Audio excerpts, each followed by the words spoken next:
नमस्कार, मैं हूं अनुष्का और आप देख रहे हैं चंबल तक।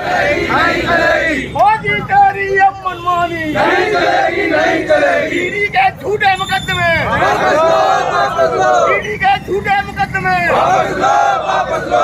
इंकलाब जिंदाबाद, इंकलाब जिंदाबाद। कांग्रेस पार्टी जिंदाबाद, कांग्रेस पार्टी जिंदाबाद। मोदी तेरी अब मनमानी नहीं चलेगी, नहीं चलेगी। मोदी तेरी अब मनमानी नहीं चलेगी, नहीं चलेगी। तानाशाही नहीं चलेगी, नहीं चलेगी। मोदी तेरी तानाशाही नहीं चलेगी, नहीं चलेगी।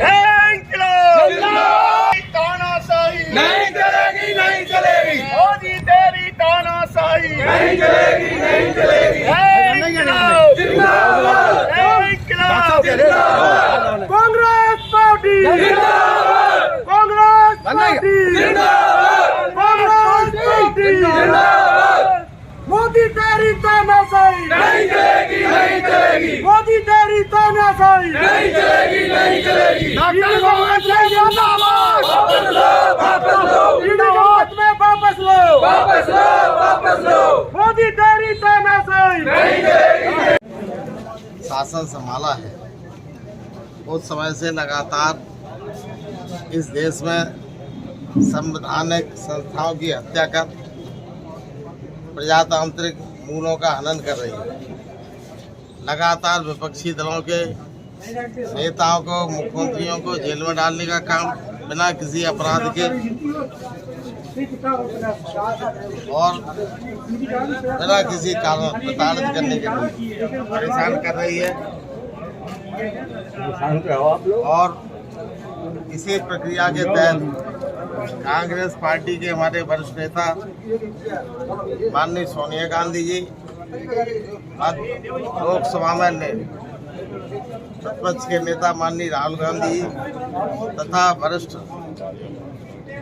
नेताओं को EJEL के मामले में जो नेशनल आज़ादी के समय पंडित जवाहरलाल नेहरू ने तथा कांग्रेस के जो आज़ादी की लड़ाई लड़ने वाले नेताओं ने अपनी आवाज़ आम देश की जनता के समझ पहुंचाने के लिए नेशनल हेराल्ड नामक अखबार शुभारंभ किया था, जिससे आम जनता की आवाज़ ब्रिटिश सरकार के खिलाफ गाँव-गाँव तक पहुंच सके। इसके बावजूद लगातार EJEL 1 रुपए की कहीं हेरा फेरी नहीं, 1 रुपए का भ्रष्टाचार नहीं है। इसके बावजूद भी माननीय सोनिया जी, राहुल गांधी जी को लगातार ED से नोटिस दिलाकर परेशान किया जा रहा है। उनके मुकदमे चालान पेश करके ED के द्वारा प्रस्तुत करके उनके गिरफ्तार करने की योजना है। और जो संपत्ति कांग्रेस पार्टी के सदस्यों ने अखबार के नाम से दी थी, उसी कांग्रेस पार्टी के हमारे नेताओं ने जो धन इकट्ठा किया था करीब 90 करोड़ के आसपास, पूरा का पूरा EJEL कंपनी बनाकर जो अखबार का काम देखने की उसके लिए चलाए।